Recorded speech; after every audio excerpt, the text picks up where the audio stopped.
राजा इस प्रकार खड़े-खड़े विचार कर रहे थे। इतने में उनका आना महर्षि च्यवन को मालूम हो गया। उन्होंने राजा को देखकर कहा, राजन, शीघ्र यहाँ आओ। आज्ञा पाकर महाराज कुशिक स्त्री सहित मुनि के पास गए और उन वंदनीय महात्मा को उन्होंने मस्तक झुकाकर प्रणाम किया।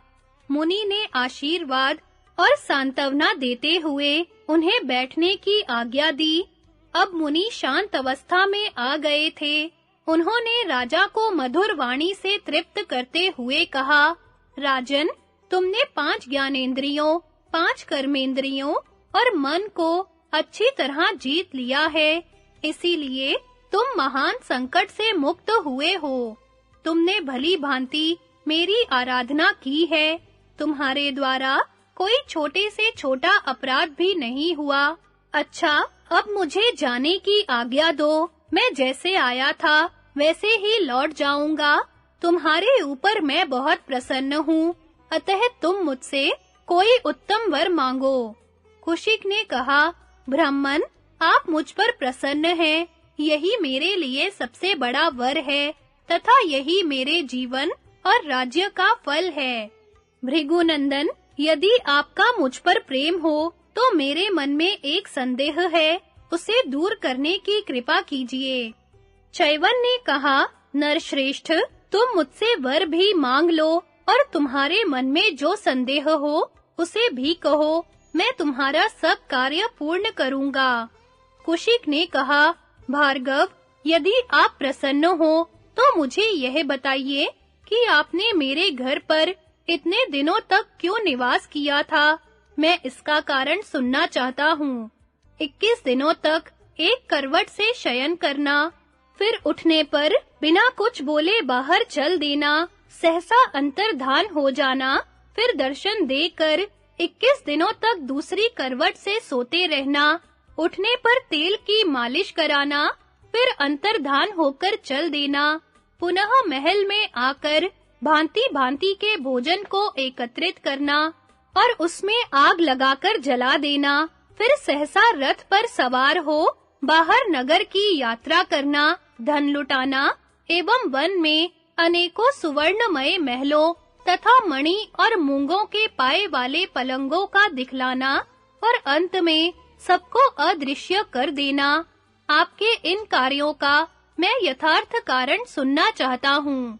च्यवन ने कहा, राजन, जिस कारण से मैंने ये सब काम किए थे उसे आद्योपांत सुनो। पूर्व काल की बात है।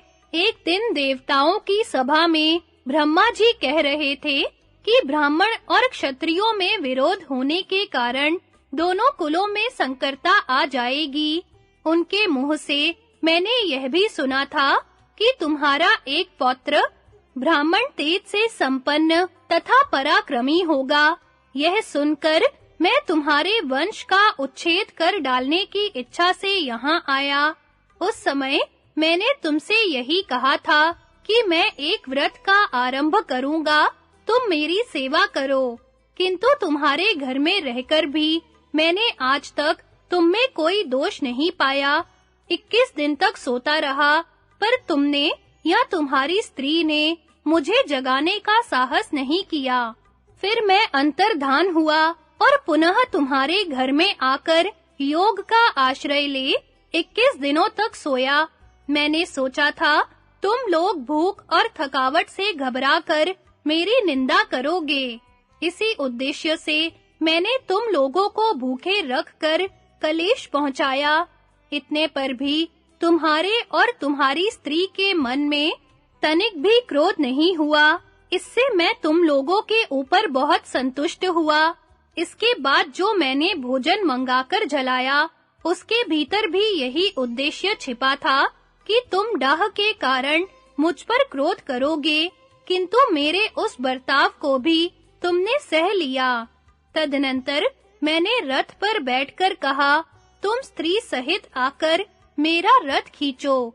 इस कार्य को भी तुमने निर्भय होकर पूर्ण किया। फिर जब मैं तुम्हारा धन लुटाने लगा, तो भी तुम क्रोध के वशीभूत नहीं हुए।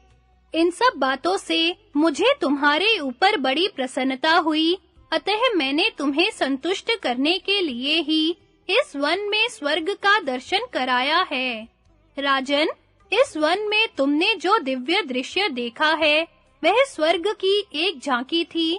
तुमने अपनी रानी के साथ इसी शरीर से कुछ देर तक स्वर्गीय सुख का अनुभव किया है।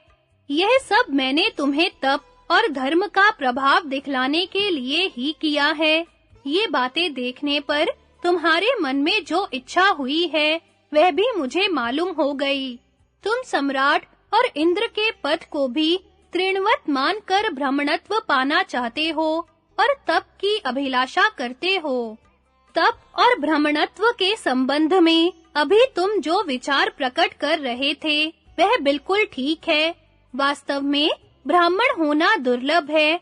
ब्राह्मण होने पर भी ऋषि होना और ऋषि होने पर भी तपस्वी होना तो और भी दुर्लभ है।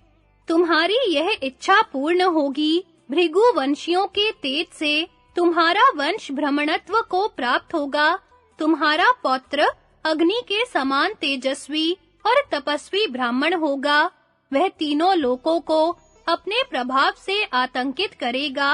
यह मैं तुमसे सच्ची बात बता रहा हूँ। राजऋषि, अब तुम मुझसे अपना मनोवांछित वर मांग लो। मैं तीर्थ यात्रा को जाऊंगा, देर हो रही है। कुशिक ने कहा, महामुने, आप मुझ पर प्रसन्न हैं। यही मेरे लिए बहुत बड़ा वर है। आप जैसा कह रहे हैं, वह सत्य हो। मेरा पौत्र ब्राह्मण हो जाए। अब मैं विस्तार के साथ यह बात सुनना चाहता हूँ कि मेरा वंश किस प्रकार ब्राह्मण होगा। मेरा वह पौत्र कौन होगा? चैवन ने कहा, नरश्रेष्ठ, यह बात तुम्हें अवश्य बताने के योग्य है। सुनो, क्षत्रिय लोग सदा से ही भृगुवंशी ब्राह्मणों के यजमान हैं, किंतु प्रारब्धवश आगे चलकर उनमें फूट हो जाएगी। इसलिए वे देव की प्रेरणा से समस्त भृगुवंशियों का संहार कर डालेंगे। गर्भ के बच्चे तक को जीवित नहीं छोड़ेंगे। तदनंतर मेरे वंश में उत्पन्न महर्षि उर्व के एक ऋचीक नामक पुत्र होगा। उसके पास प्रारब्धवश समस्त क्षत्रियों का अंत करने के लिए संपूर्ण धनुर्वेद मूर्तिमान होकर उपस्थित होगा। उस धनुर्वेद को ग्रहण करके ऋचीक मुनि अपने पुत्र जमदग्नि को उसकी शिक्षा देंगे। जमदग्नि अपनी तपस्या से शुद्ध अंतःकरण वाले होंगे और उस धनुर्वेद को धारण करेंगे। वे तुम्हारे कुल का कल्याण करने के लिए तुम्हारे वंश की कन्या का पाणी ग्रहण करेंगे। वह कन्या राजा गाधी की पुत्री और तुम्हारी पौत्री होगी। उसके गर्भ से महर्षि जमदग्नि क्षत्रिय धर्म का आचरण करने वाला एक पुत्र उत्पन्न करेंगे और वे ही महाराज गाधी को विश्वामित्र नामक एक परम धार्मिक पुत्र प्रदान करेंगे, जो क्षत्रिय होकर भी ब्राह्मण धर्म का पालन करने वाला बृहस्पति के समान तेजस्वी और महान तपस्वी होगा। इस प्रकार ब्राह्मण के कुल में क्षत्रिय और क्षत्रिय के कुल में ब्राह्मण के उत्पन्न होने में दो स्त्रियां कारण बनेंगी। यह सब कुछ ब्रह्मा जी की प्रेरणा से होगा। तुम्हारी तीसरी पीढ़ी ब्राह्मण हो जाएगी और तुम पवित्र आत्मा भृगुवंशियों के संबंधी बनोगे। भीष्म जी कहते हैं, महात्मा चैवन मुनि का वचन सुनकर राजा कुशिक बहुत प्रसन्न हुए।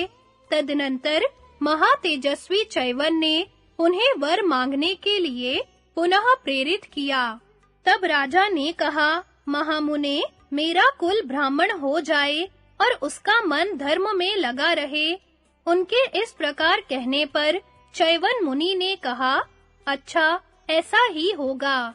फिर वे राजा की अनुमति लेकर तीर्थ यात्रा को चले गए। राजा युधिष्ठिर, इस प्रकार मैंने भृगुवंशी और कुशिक वंशियों के परस्पर संबंध का कारण बतलाया है। चैवन ऋषि ने जैसा कहा था, उसी प्रकार परशुराम और विश्वामित्र जी का जन्म हुआ।